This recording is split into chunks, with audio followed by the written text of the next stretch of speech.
Assalamualaikum warahmatullahi wabarakatuh. Perkenalkan, nama saya Nur Aisyah dengan NIM 0563800125. Di sini saya akan mewawancarai pemilik usaha BPF Farm untuk memenuhi tugas praktik unit 2 mata kuliah Manajemen Agribisnis tentang menganalisa laporan keuangan. Kita mulai dengan pertanyaannya, Pak. Sejauh menjalankan bisnis perikanan ini, apakah perputaran uang kas pada usaha yang Bapak jalankan ini mengikuti masa panen atau volume perjualan ikan? Ya, jadi untuk pertanyaan pertama, untuk perputaran cash flow, memang kami di sini tentu saja berfluktuasi berdasarkan memang dengan masa panen. Nah, kalau ketika masa panen puncak, itu biasanya di hari-hari besar kami panen, di Lebaran, di tahun baru. Nah, dua waktu itu biasanya kami panen puncak. Nah, ketika itu memang untuk cash flow dalam satu bulan itu kita bisa sampai kurang lebih dari hasil kita produksi sendiri, dari ikan panenan kita sendiri itu bisa sampai kurang lebih sekitar 40-an juta lah, 40 sampai 45 bahkan sampai 50 juta. Itu ketika masa panen puncak. Nah, tapi kalau ketika di hari-hari biasa seperti ini, memang untuk cash flow kita nggak setinggi itu, karena kita memang lebih banyak ikan dari supplier daripada ikan kita sendiri.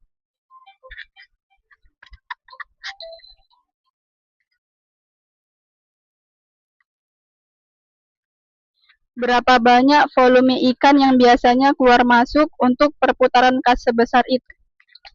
Oke, untuk seperti yang kami sampaikan tadi, ketika dipanen puncak di Lebaran ataupun tahun baru, biasanya kita itu panen kurang lebih di sekitar 1 sampai 1,3 ton kan.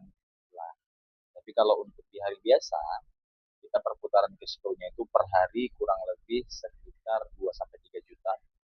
Nah, untuk itu per harinya itu kita kurang lebih sekitar 50-an kilo lah ikan konsumsi, baik itu ikan mas, ikan nila, dan ikan lele. Dan itu kita akumulasikan menjadi kurang lebih sekitar 2 sampai 3 juta per hari. Dalam bisnis perikanan, sistem pembayaran dari pengepul atau pasar biasanya gimana, Pak? Ya, kebetulan karena sistem penjualan kita di sini memang menggunakan sistem retail ataupun eceran.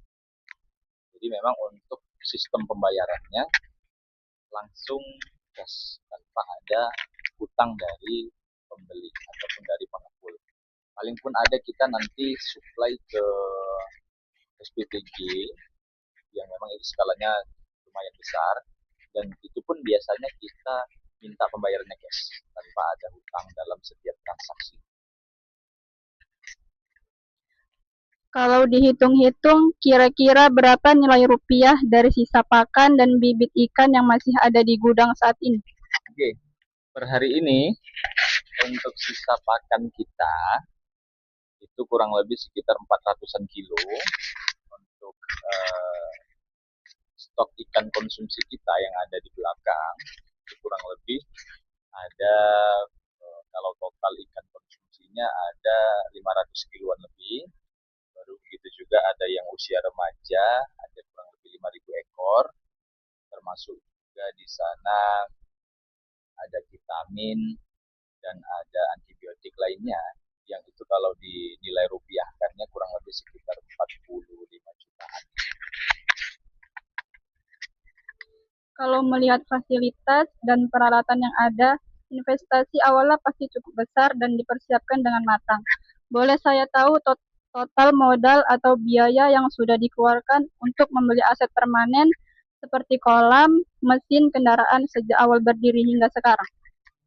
Ya, jadi memang perlu kami sampaikan juga bahwa dalam kami merintis usaha ini, dalam kami membangun usaha ini, kami tidak langsung seperti ini. Kami tidak langsung ada kolam budidaya, ada kolam penjualan, ada kolam pemenihan. Kami memulainya dengan bertahap dari awal tahun 2019 kami rintis. Dan memang dari kondisi sekarang kita alhamdulillah sudah memiliki kolam kalau 20-an kolam lebih lah, hampir 30 lah rasanya, termasuk pemenihan, kolam penjualan, kolam produksi ikan kita, baik itu ikan nila dan ikan lele. Nah, kalau fasilitas lainnya kita juga memang alhamdulillah udah punya gudang pakan, gudang peralatan, kita punya ruang mesin, kita punya toilet sendiri, dan kita juga ada tempat istirahat bagi karyawan dan customer. Dan kalau kira-kira ditotalkan, mungkin ini angkanya tidak detail, tidak pasti, cuman secara gambaran besar kurang lebih di angka 200 sampai 250 juta lah total. Alat-alat dan fasilitas tentu ada masa pakainya dan perlu perawatan rutin karena nilainya pasti berkurang setiap tahun. Berapa biasanya nilai penyusutan atau penurunan fungsi dari aset-aset tetap tersebut setiap tahunnya?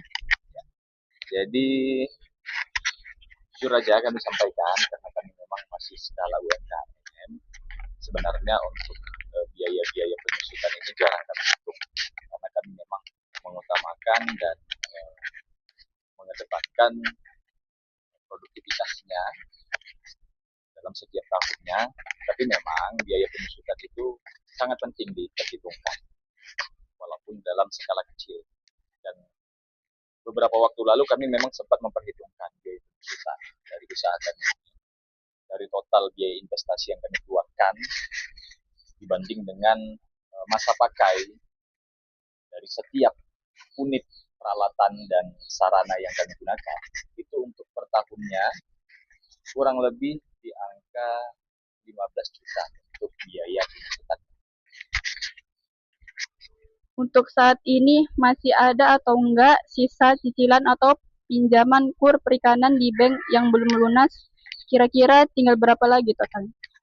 Ya, jadi memang kebetulan dari awal kami merintis memang kami menggunakan dana pribadi, kami juga ada menggunakan dana perbankan, dan tentu saja kami ada dari keuntungan-keuntungan dalam setiap siklusnya yang kami gunakan untuk pengembangan. Jadi kalau untuk ditanya tentang perbankan, kami memang ada kerjasama dengan perbankan, yang mana sisa pinjamannya itu kurang lebih masih ada sekitar 90-an. Kalau untuk belanja pakan atau perlengkapan lainnya, apakah masih ada bon atau tagihan dari supplier atau tokoh yang belum dibayar? Ya, termasuk juga itu, termasuk juga setiap kita belanja pakan, benih, vitamin, mineral, dan lainnya. Kebetulan kita memang menggunakan sistem cash, setiap belanja, setiap melakukan transaksi, baik itu benih, makan, dan segala macam lainnya kebutuhan usaha kita ini, kita menggunakan sistem cash. Jadi untuk bon dari supplier itu tidak ada. Kalau untuk modal menjalani usaha BBF Farm ini, berapa uang pribadi yang Bapak pakai atau ada uang dari keuntungan sebelumnya yang dipakai lagi buat modal usaha ini? Ya, jadi seperti yang saya sampaikan tadi, bahwasanya memang untuk dari awal kami memulai usaha ini, kami ada menggunakan dana pribadi, ada dari perbankan, dan ada juga dari keuntungan-keuntungan dalam setiap siklusnya yang kami gunakan kembali untuk pengembangan pastinya. Nah, kalau ditanya tentang dana pribadi awal yang kami pakai untuk memulai usaha ini, kami ada menggunakan dana pribadi kurang lebih sekitar 30 juta. Nah, untuk yang seterusnya, kami menggunakan sistem setiap keuntungan dalam setiap siklusnya itu kami sisihkan untuk pengembangan lagi. seterusnya sampai dengan sekarang, dan kami juga ada memang dari perbankan seperti yang kami sampaikan tadi. Jadi dari kami mulai kami menggunakan dana pribadi kita, seterusnya kami menggunakan keuntungan dalam setiap siklusnya untuk melakukan pengembangan, dan kami juga ada kerjasama dengan perbankan untuk tambahan permodalan. Mungkin itu saja yang ingin saya tanyakan, Pak. Terima kasih sudah meluangkan waktunya. Semoga usaha Bapak semakin jaya dan sukses ke depannya. Amin. Saya akhiri. Assalamualaikum warahmatullahi wabarakatuh.